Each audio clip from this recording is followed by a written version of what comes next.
Vitamin C ಬರ್ಲಾ ಕೊಟ್ಬಿಟ್ಟು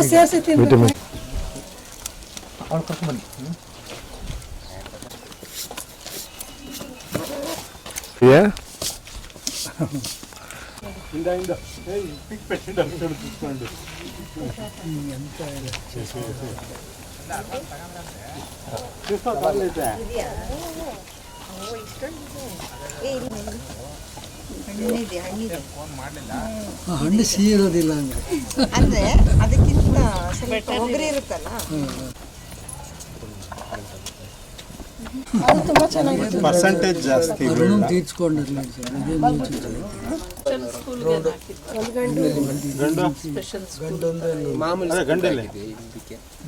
ನಿದ್ರೆ ಮಾಡ್ತಾರೆ.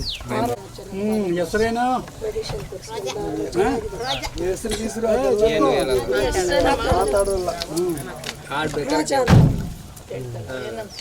ಅದೇ ಯಾವುದೋ ಒಂದು ಮೊಬೈಲ್ ಸ್ಮೈಲಿ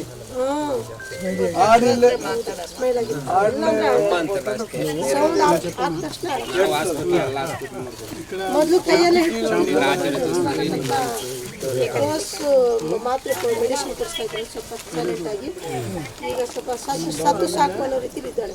ಈಗ ಮೊದಲು ಕೈಯಲ್ಲೇ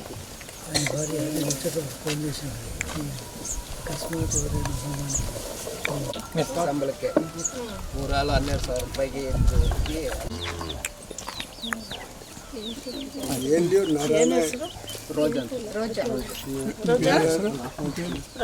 ನನ್ನ ಹೆಸರು ಎಲ್ಲರೂ ನಮಸ್ಕಾರ. ನನ್ನ ಹೆಸರು ರಾಜಣ್ಣ ಅಂತ. ನಾನು ಮಾರ್ಗದರ್ಶಿ ಚಾಮರಾಜನಗರ ಸಂಸ್ಥೆಯಲ್ಲಿ ನಿರ್ದೇಶಕನಾಗಿ ಕೆಲಸ ಮಾಡ್ತಾಯಿದ್ದೀನಿ.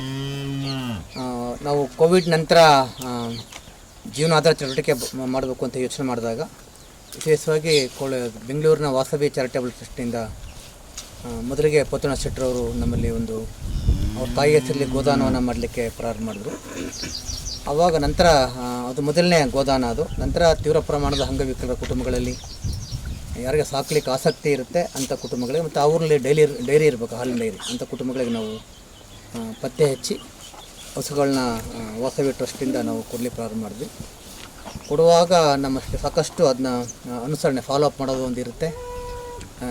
ಜೊತೆಗೆ ಅವರಿಗೆ ಸಾಕಲಿಕ್ಕೆ ಏನೆಲ್ಲ ಒಂದು ಮಾಹಿತಿ ಬೇಕು, ತರಬೇತಿ ಬೇಕು, ಅದನ್ನು ಕೂಡ ನಾವು ಇಲ್ಲಿ ಕೊಟ್ಟಿರ್ತೀವಿ. ಜೊತೆಗೆ ನಾವು ಮೊದಲು ಕೊಡುವಾಗ ಅದು ಹೆಣ್ಣು ಕರು ಆಗಬೇಕು ಅಂತ ನಾವು ಅವ್ರ ಸಲಹೆ ಕೊಟ್ಟಿರ್ತೀವಿ.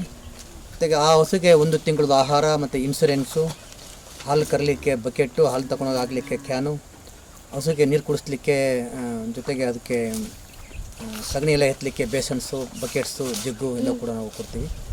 ಇಡೀ ಕುಟುಂಬಕ್ಕೆ ಬಟ್ಟೆಗಳು ಇದೆಲ್ಲ ಕೂಡ ಕೊಡೋದಿರುತ್ತೆ. ಜೊತೆಗೆ ನಮ್ಮ ಸಿಬ್ಬಂದಿಗಳು ಅವ್ರನ್ನ ಅನುಸರಣೆ ಮಾಡ್ತಾರೆ, ಫಾಲೋ ಅಪ್ ಮಾಡ್ತಾ ಇರ್ತಾರೆ.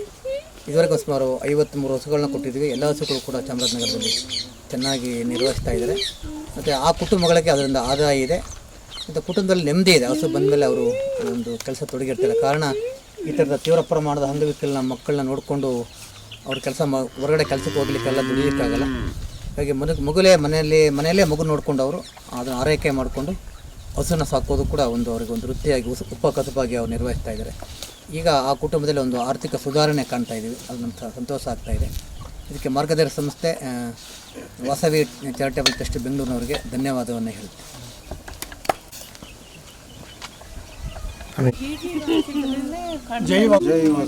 ಜೈ ವಾಸವಿ. ಮಾನವ ಸೇವೆ ಮಾಧವ ಸೇವಾ. Service to humanity, service to God. మన దేశంలో అనేక సంస్థలు ఉన్నాయండి. ఆ సంస్థలు ఆర్ఫనేజ్ కావనివ్వండి, ఓల్డ్ ఏజ్ హోమ్ కావనివ్వండి, మెంటల్లీ హ్యాండిక్యాప్డ్ అవనండి, ఫిజికల్లీ హ్యాండిక్యాప్డ్ అవనండి, విజువల్లీ హ్యాండిక్యాప్డ్ అవనండి, ప్రతి ఒక్కరు వారు ఒక్కొక్క దారి ఎన్నుకొని వాళ్ళకి సపోర్ట్ చేసే కార్యక్రమం చేస్తున్నారండి. చాలా బాగా చేస్తున్నారు. కానీ ఇన్ టోటల్ సర్వీస్ చేసే కార్యక్రమంలో వాసవి చారిటబుల్ ట్రస్ట్ ఒక యూనిక్ కాన్సెప్ట్ తీసుకొచ్చిందండి. ఆ డిజేబుల్డ్ పీపుల్కి వాళ్ళు మూమెంట్ అవ్వడానికి కావాల్సినటువంటి పరికరాలే కాకుండా వాళ్ళకి జీవనాధారం గురించి వాళ్ళని పోషించేటటువంటి తల్లిదండ్రులకు అవుతాయండి, వాళ్ళు పోషించేటటువంటి బ్రదర్స్ అవనండి, వాళ్ళకి ఒక ఆవుని దూడని కొనిచ్చి వాటి ద్వారా వచ్చేటట్టు పాలని అమ్ముకొని ఆ ఆదాయంతో ఆ డిజేబుల్డ్ స్పెషల్ ఏబుల్డ్ పర్సన్ని పోషించే కార్యక్రమం చేయాలన్న కాన్సెప్ట్ ఎన్నుకున్నాం. ఇది ఒక వినూత్న కాన్సెప్ట్ వాసవి చారిటబుల్ ట్రస్ట్ చేపట్టింది. దానికి భక్తాదులందరూ కలిసి మా అందరికీ సపోర్ట్ చేసి ఇంకా మీరు ముందుకెళ్ళండి, మీరు ఎన్నో కుటుంబాలను ఆదుకోండి అని సపోర్ట్ చేస్తున్నారు. వాళ్ళందరికీ మా ధన్యవాదాలు. మీరు కూడా మాతో చేయి జోడించి ఈ వికలాంగులకి జీవనాధారం కల్పించే కార్యక్రమంలో చేయుతనిస్తారని చెప్పేసి మరొకసారి కోరుతున్నాం. జై వాసవి, జై జై వాసవి. ಜೈ ವಾಸವಿ. ಜೈ ಜೈ ವಾಸವಿ. ಈಗ ನಾನು ವಾಸವಿ ಅಮ್ಮನವರಿಗೆ ನೆನಪು ಮಾಡಿಕೊಳ್ಳೋ ಉದ್ದೇಶ, ವಾಸವಿ ಅಮ್ಮನವರು ಬಂದು ಪಾರ್ವತಿ ದೇವಿಯ ಪ್ರತಿರೂಪ. ಪಾರ್ವತಿ ದೇವಿ ನಮ್ಮೆಲ್ಲರಿಗೂ ತಾಯಿ. ಆ ತಾಯಿ ಕರುಣೆಯಿಂದ ನಾವೆಲ್ಲ ಇಲ್ಲಿ ಜೀವನಾಧಾರ ಮಾಡಿಕೊಂಡು ಜೀವ ಮಾಡ್ತಾಯಿದ್ದೀವಿ. ಆ ಒಂದು ಹಿನ್ನೆಲೆಯಲ್ಲಿ ಈ ಒಂದು ಕಾರ್ಯಕ್ರಮ ವಾಸವಿ ಚಾರಿಟಬಲ್ ಟ್ರಸ್ಟ್ ಅನ್ನೋ ಒಂದು ಸಂಸ್ಥೆಯಿಂದ ಬ್ಯಾಂಗ್ಳೂರು ಶಾಂತಿನಿಕೇತನ್ ಲೇಔಟ್ನಲ್ಲಿ ನೆಲೆಸಿದೆ. ಅದು ದೇವಸ್ಥಾನ ಸಹಿತ ಅಲ್ಲಿದೆ. ದೇವಸ್ಥಾನದಲ್ಲಿ ಹೇಳಿದಂಗೆ ದೇವಾಲಯಾಲು ಸೇವಾಲಯಾಲು ಅಂತಂತ ಹೇಳಿ ಒಂದು ಸದ್ಭಾವನೆಯಿಂದ ಆ ಒಂದು ದೇವಾಲಯದಲ್ಲಿ ನಡೆಯುವಂಥ ಕಾರ್ಯಕ್ರಮ ಪ್ರತಿಯೊಂದು ನಮ್ಮ ಅಧ್ಯಕ್ಷರ ಒಳ್ಳೆ ಗುರಿಯಿಂದ ನಡೀತಾ ಇರೋ ಒಂದು ಕಾರ್ಯಕ್ರಮ. ನಾವು ಅವರ ಹಿನ್ನೆಲೆಯಲ್ಲಿ ನಿಂತ್ಕೊಂಡು ಸೇವೆ ಮಾಡೋ ಒಂದು ಅದೃಷ್ಟ ನಮಗೂ ಸಿಕ್ಕಿದೆ. ಆ ಒಂದು ಸ್ಕೀಮ್ನಲ್ಲಿ ಒಂದು ಪ್ರಾಜೆಕ್ಟ್ ಇದ್ದಂಗೆ, ಸ್ಕೀಮ್ ಅಲ್ಲ ಇದು, ಇದೊಂದು ಪ್ರಾಜೆಕ್ಟ್. ಅಂದರೆ ಪರ್ಮನೆಂಟಾಗಿ ಒಂದು ಫ್ಯಾಮಿಲಿ, ಯಾವ ಫ್ಯಾಮಿಲಿಯಲ್ಲಾದರೆ ಅವ್ರು ಹೇಳಿದಾಗ, ಈಗಾಗಲೇ ತಿಳಿಸಿದ ಹಾಗೆ ಫಿಸಿಕಲಿ ಹ್ಯಾಂಡಿಕ್ಯಾಪ್ ಆಗಲಿ ಅಥವಾ ಕಣ್ಣಿಲ್ದವರಾಗಲಿ, ಅದು ಮಾತು ಬರದೇ ಇರೋರಾಗಲಿ, ಇನ್ನಂಥ ಒಂದು ಸಂಸಾರಕ್ಕೆ ಆ ಸಂಸಾರ ನಿಲ್ಲುವಂಥ ಒಂದು ಕಾರ್ಯಕ್ರಮ ನಾವು ಕೈ ಹಿಡಿದಿದ್ದೀವಿ. ಅದರಂತೆ ಸಾಕಷ್ಟು ಜನ ದಾನಿಗಳು ಮುಂದೆ ಬಂದು ನಮಗೆ ಸಹಕಾರ ಕೊಡ್ತಾ ಇದ್ದಾರೆ. ಆ ಕೊಡೋದ್ರಲ್ಲಿ ಕೊಟ್ಟರಷ್ಟೇ ತೀರೋದಿಲ್ಲ. ಪ್ರತಿಯೊಂದು ಆಯಾ ಟೈಮ್ಗೆ ಕರೆಕ್ಟಾಗಿ ಕೊಡ್ತಾ ಇದೆಯೋ ಇಲ್ಲೋ ಅಂತ ಅನ್ನೋದು ಒಂದು ಗೊತ್ತಾಗಬೇಕು. ಪುಣ್ಯ ಸಿಗಬೇಕು ಅಂದರೆ ಸುಮ್ಮನೆ ಕೊಟ್ಕೊಂಡು ಹೋದರೆ ಸಿಗೋದಿಲ್ಲ. ಆ ಕೊಡೋದೇನಿದೆ, ಆ ಕೊಡೋ ಸಾರ್ಥಕ, ಅದನ್ನು ಆ ಸಾರ್ಥಕವಾಗಿ ಕೊಡೋ ಒಂದು ಪದ್ಧತಿಯಲ್ಲಿ ನಮ್ಮನ್ನು ಒಳ್ಳೆಯ ಡೈರೆಕ್ಷನ್ ಕೊಟ್ಟು ಮಾಡ್ತಾ ಇರೋವಂಥ ಒಂದು ಮಾರ್ಗದರ್ಶಿ ಅವರು ಚಾಮರಾಜನಗರ ಜಿಲ್ಲೆಯಲ್ಲಿದ್ದಾರೆ. ಅದಕ್ಕೆ ಮುಖ್ಯಸ್ಥರಾಗಿರುವಂಥ ರಾಜಣ್ಣವರು ಅವರ ಒಂದು ಹಿನ್ನೆಲೆಯಲ್ಲಿ ಸಾಕಷ್ಟು ಇನ್ಸ್ಪೆಕ್ಷನ್ಸ್ ಎಲ್ಲ ಮಾಡಿಕೊಂಡು ನಮಗೆ ತಿಳಿಸಿ, ಯಾರಿಗೆ ತಿಳಿಸಿರ್ತಾರೋ ಅವರಿಗೆ ಮಾತ್ರ ನಾವು ಕೊಡೋ ಒಂದು ಕಾರ್ಯಕ್ರಮ ಇಟ್ಕೊಂಡಿದ್ದೀವಿ. ಇನ್ನೊಂದೇನು ಅಂತಂದರೆ, ಪ್ರತಿ ತಿಂಗಳು ನಿಮ್ಮ ಯಾರಿಗೆ ಕೊಟ್ಟಿರ್ತೀವೋ ನಾವು ಹಸುವನ್ನು ಅದೆಲ್ಲ ಪೂರ್ತಿ ಇನ್ಸ್ಪೆಕ್ಷನ್ ಮಾಡಿ ಅದನ್ನು ನೋಡ್ಕೊಳ್ಳೋ ರೀತಿ ಯಾವುದು, ಅದರ ಆರೋಗ್ಯ ಯಾವ ಥರ ಇದೆ, ಇದನ್ನೆಲ್ಲ ಗಮನಿಸಿ ತಿಂಗಳ ನಮಗೊಂದು ರಿಪೋರ್ಟ್ ಕೊಡ್ತಾ ಇರ್ತಾರೆ. ಯಾವೊಂದು ಕೇಸು ತಪ್ಪಿಸೋದಿಲ್ಲ. ಈಗಾಗಲೇ 53 ಹಸುಗಳನ್ನು ನಮ್ಮ ವಾಸವಿ ಚಾರಿಟಬಲ್ ಟ್ರಸ್ಟ್ ಪರವಾಗಿ ಅದರಲ್ಲಿರುವಂಥ ಒಂದು ಯಾರು ದಾನಿಗಳಾಗಲಿ ಟ್ರಸ್ಟಿಗಳಾಗಲಿ ಒಂದು ಸೇರ್ಕೊಂಡ್ಬಿಟ್ಟು ಎಲ್ಲ ದಾನ ಧರ್ಮ ಮಾಡ್ತಾಯಿದ್ದಾರೆ. ಅದೆಲ್ಲ ತುಂಬ ಚೆನ್ನಾಗಿ ನಡೀತಾ ಇದೆ. ಆ ನಡೆಯೋ ಒಂದು ಹಾದಿಯಲ್ಲಿ ನೀವು ಸಹಿತ ಚೆನ್ನಾಗಿ ನಡೆಸ್ಕೊಬರ್ಬೇಕು ಅಂತಂತ ಹೇಳಿ ನಿಮ್ಮಲ್ಲಿ ನಾನು ವಿನಂತಿಸ್ಕೊಳ್ತಾ ಇದ್ದೀನಿ. ಯಾಕಂದರೆ ಶ್ರೀಕೃಷ್ಣಂ ಒಂದೇ ಜಗದ್ಗುರು. ಈ ಜಗಕ್ಕೆಲ್ಲ ಯಾರು? ಶ್ರೀಕೃಷ್ಣ ಭಗವಾನ ನಮ್ಮ ಗುರುಗಳು. ಆ ಗುರುಗಳು ಇಡೀ ವಿಶ್ವಕ್ಕೆ ಗುರು. ಅಂಥ ಗುರುಗಳು ಏನು ಮಾಡ್ತಾಯಿದ್ರು? ಹಸುವನ್ನು ಕಾಯ್ತಾಯಿದ್ರು. ಆ ಹಸುವನ್ನು ಕಾಯುವಂಥ ಪುಣ್ಯ ನಿಮಗೆ ಸಿಕ್ಕಿದೆ. ಆ ಪುಣ್ಯದಲ್ಲಿ ನೀವು ಪುರುಷಾರ್ಥನೂ ನೀಗಿಸ್ಕೊಳ್ತಾ ಇದ್ದೀರಿ. ಆ ಪುರುಷಾರ್ಥ ನೀಗಿಸ್ಕೊಳ್ಳೋದ್ರಲ್ಲಿ ಯಾರಿಗೂ ತೊಂದರೆ ಇಲ್ಲದ ಮಾಡ್ಕೊಳ್ತಾ ಇದ್ದೀರಿ. ಇದೇ ರೀತಿ ಮುಂದುವರಿಸಬೇಕು ಅಂತ ಹೇಳ್ಕೊಂಡು ನಿಮಗೆ ಹೇಳ್ತಾ ಈ ಒಂದೆರಡು ಮಾತು ಅವಕಾಶ ಕೊಟ್ಟಂಥ ವಾಸವಿ ಚಾರಿಟಬಲ್ ಟ್ರಸ್ಟ್ ಆಮೇಲೆ ಮಾರ್ಗದರ್ಶಿ ಅವರಿಗೆ ಧನ್ಯವಾದಗಳನ್ನು ತಿಳಿಸ್ತಾ ಇದ್ದೀನಿ. ಜೈ ವಾಸವಿ. ಎಲ್ಲರಿಗೂ ನಮಸ್ಕಾರ. ನನ್ನ ಹೆಸರು ಡಾಕ್ಟರ್ ಸರಸ್ವತಿ ಅಂತ. ನಾನು ಗೈನಕಾಲಜಿಸ್ಟು, ಬೆಂಗಳೂರಿಂದ ಪ್ರಾಕ್ಟೀಸ್ ಮಾಡ್ತಾಯಿದ್ದೀನಿ. ನಾನು ಈ ವಾಸವಿ ಚಾರಿಟಬಲ್ ಟ್ರಸ್ಟ್ ಅವ್ರನ್ನ ಪೆನುಗೊಂಡ ಟೆಂಪಲಲ್ಲಿ ನೋಡಿದೆ. ಅವ್ರ ವಿಷಯ ತಿಳ್ಕೊಂಬಿಟ್ಟು ಎಷ್ಟು ಒಳ್ಳೆ ಕೆಲಸಗಳು ಮಾಡ್ತಾಯಿದ್ದಾರೆ, ಎಷ್ಟು ಸೇವೆ ಸಲ್ಲಿಸ್ತಾ ಇದ್ದಾರೆ ಅಂತ ಹೇಳಿ, ನಾನು ಡಾಕ್ಟ್ರ್ ಆಗಿದ್ದರೂ ಸಹ ರಿಟೈರ್ ಆದಮೇಲೆ ನನಗೂ ಏನಾದರೂ ಕೆಲಸ ಬೇಕಲ್ಲ, ಒಳ್ಳೆಯವರ ಜೊತೆ ಇದ್ದರೆ ನಾವು ಒಳ್ಳೆಯವರಾಗ್ತೀವಿ ಅಂತ ಅಂದ್ಕೊಂಡು ನಾನು ವಾಸವಿ ಚಾರಿಟಬಲ್ ಟ್ರಸ್ಟ್ಗೆ ಟ್ರಸ್ಟಿಯಾಗಿ ಸೇರಿಕೊಂಡಿದ್ದೀನಿ.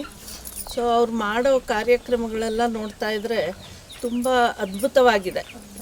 ಸೊ ಎಲ್ಲರೂ ವಾಸುದೇವನ ಮಕ್ಕಳೇ ಅಂತ ಹೇಳ್ದಂಗೆ ಈಗ ಪ್ರಪಂಚಕ್ಕೆಲ್ಲ ನಮ್ಮೆಲ್ಲರಿಗೂ ತಂದೆ ತಾಯಿ ಅವರೇ, ಈಶ್ವರ ಪಾರ್ವತಿ. ಸೊ ನಾವೆಲ್ಲ ಅವ್ರ ಮಕ್ಕಳೇ ಆಗಿರೋದ್ರಿಂದ ಒಬ್ರಿಗೊಬ್ಬರು ಸಹಾಯ ಮಾಡ್ಕೋಬೇಕು. ಯಾರಿಗೆ ಕಷ್ಟ ಇದೆಯೋ ಅವ್ರನ್ನ ನಾವು ನೋಡಬೇಕು, ಅವ್ರಿಗೆ ಹೆಲ್ಪ್ ಮಾಡಬೇಕು, ಆವಾಗ ನಮಗೂ ಒಳ್ಳೆಯದಾಗುತ್ತೆ. ಸೊ ಈ ಥರ ಸೇವೆ ಮಾಡ್ತಾ ಇರೋವ್ರ ಜೊತೆ ಇರೋದ್ರಿಂದ ನಾವು ಸೇವೆ ಮಾಡೋದನ್ನು ಮುಂದುವರಿಸ್ತೀವಿ ಅಂತ ಹೇಳಿಬಿಟ್ಟು ಅವ್ರ ಜೊತೆಗೆ ಸೇರಿಕೊಂಡು ಈ ಕೆಲಸಗಳನ್ನು ಮಾಡ್ತಾಯಿದ್ದೀವಿ. 1 ವರ್ಷದ ಕೆಳಗಡೆ ನಮ್ಮ ಮಾವ ಅವರು ಡಾಕ್ಟ್ರಾಗಿದ್ದರು. ಅವ್ರು ತೀರ್ಕೊಂಡ ಕಾರಣ ಗೋದಾನ ಮಾಡಿದ್ರೆ ತುಂಬ ಒಳ್ಳೆಯದು ಅಂತ ಹೇಳಿ ಗೊತ್ತಾಯಿತು. 2 ವರ್ಷದ ಕೆಳಗಡೆ ಗೋದಾನ ನಾವೊಂದು ಮಾಡಿದ್ವಿ ಅತ್ತೆಯವ್ರ ಹೆಸರಲ್ಲಿ. ಅದನ್ನು ನಾವು ಟೆಂಪಲಲ್ಲಿ ಗೋಶಾಲೆಯಲ್ಲಿ ಕೊಟ್ಟಿದ್ವಿ. ಆ ಟೆಂಪಲ್ಗೆ ಎಷ್ಟೋ ದುಡ್ಡಿರುತ್ತೆ, ಎಷ್ಟೋ ಜನ ಕೊಡ್ತಾ ಇರ್ತಾರೆ ಸಿಟಿಯಲ್ಲಿರೋದು. ಅದಕ್ಕಿಂತ ಇವ್ರು ಮಾಡ್ತಾ ಇರೋ ಗೋದಾನ ರೀತಿ ತುಂಬ ಇಷ್ಟ ಆಗಿ ಇವ್ರ ಜೊತೆ ಸೇರಿಕೊಂಡು ಲಾಸ್ಟ್ ಇಯರ್ ಒಂದು ಗೋದಾನ ಮಾಡಿದ್ವಿ. ಇವತ್ತಿನ ದಿನ ನಮ್ಮ ಅಕ್ಕ ಅವ್ರ ಹೆಸರಲ್ಲಿ ಇನ್ನೊಂದು ಗೋದಾನ ಮಾಡಿದ್ದೀವಿ. ಸೊ ಈ ರೀತಿ ಈ ಥರ ಕಷ್ಟ ಇರೋರ ಜನಕ್ಕೆ ಸಹಾಯ ಮಾಡೋದು ಇನ್ನೂ ಒಳ್ಳೆ ಕಾರ್ಯ ಅನ್ನಿಸ್ತು. ಅದಕ್ಕೆ ಈ ಕಾರ್ಯದಲ್ಲಿ ನಾನು ಪಾಲ್ಗೊಂಡಿದ್ದೇನೆ. ಮತ್ತು ಇದನ್ನು ಹೆಚ್ಚು ಜನಕ್ಕೆ ಸಹಾಯ ಆಗಲಿ ಅಂತ ಹೇಳ್ತಾ ನನ್ನ ಮಾತು ಮುಗಿಸ್ತೀನಿ.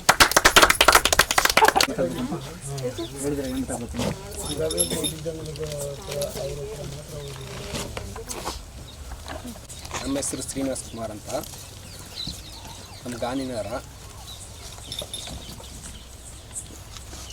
6 ವರ್ಷಕ್ಕೂ ಮುಂಚೆ ನಮ್ಮದು ಇದು ಹಾಸ್ಪಿಟಲ್ ಖರ್ಚು ಎಲ್ಲ ಈಗ ಮಾರ್ಗದರ್ಶಿ ಕಡೆಯಿಂದ ನಮಗೆ ಸಿಕ್ಕಿದ ಮೇಲೆ ಸ್ವಲ್ಪ ಸೌಲಭ್ಯ ಆಯಿತು. ಆದ್ದರಿಂದ ನಾವು ಪಾಪುಗೆ ಇದು ಹಾಲುಗೆ ಹಸು ಕೊಡಿಸಿದ್ದಾರೆ ನಮಗೆ.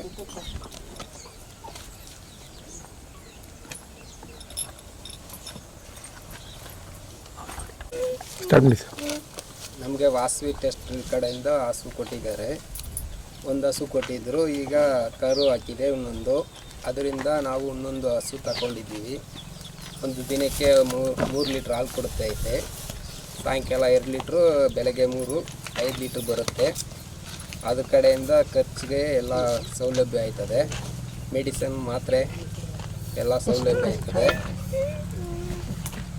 ಊಟ ಖರ್ಚಿಗೆ ಎಲ್ಲ ಸರಿ ಆಯ್ತದೆ.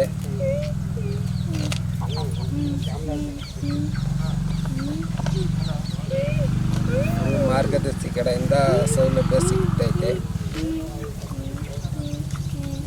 ಅದರಿಂದ ಬೆನಿಫಿಟ್ ಸಿಗುತ್ತೆ. ಏನು ತೊಂದರೆ ಇದ್ದರೆ ಅದು ಮಾರ್ಗದರ್ಶಿ ಕಡೆಯಿಂದ ಫೋನ್ ಮಾಡಿ ಕೇಳಿ ವಿಚಾರಿಸಿ ನಾವು ಇದು ಮಾಡ್ತಾಯಿದ್ದೀವಿ. ನಮ್ಮ ಪಾಪುಗೆ ಔಷಧಿ ಬೇಕಾದ್ರೆ ಹೆಲ್ಪ್ ಮಾಡ್ತಾರೆ, ತೊಂದರೆ ಇಲ್ಲ. ಆಮೇಲೆ ರಾಜನ್ ಸರ್ ಕೇಳ್ತೀವಿ, ನಮಗೇನು ಇದ್ದಿರೋ ಇದ್ರ ಬ್ಯಾಂಕ್ ಒಂದು ಮಾಡಿದ್ದೀವಿ ನಾವು ನಮ್ಮ ಕಡೆಯಿಂದ, ಆರೋಗ್ಯದ ಇರೋ ಬ್ಯಾಂಕ್ ಅಂತ. ಅದರಿಂದ ನಮಗೆ ಸೌಲಭ್ಯ ಸಿಗುತ್ತೆ. ಅದರ 1 ರೂಪಾಯಿ ಬಡ್ಡಿ ಕೊಡ್ತಾರೆ ಹ್ಯಾಂಡಿಕ್ಯಾಪ್ ಇರೋ ಮಕ್ಕಳಿಗೆ. ಅದರಿಂದ ನಾವು ಇದು ಮಾಡ್ತಾಯಿದ್ದೀವಿ.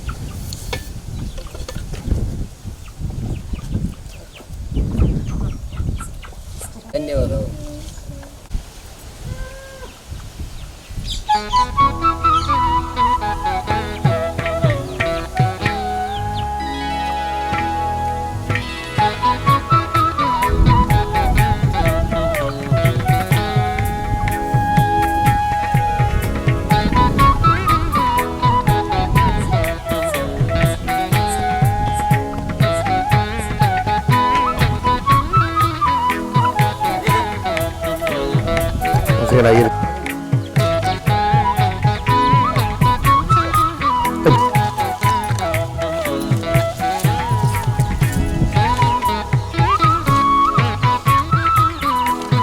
Thank you.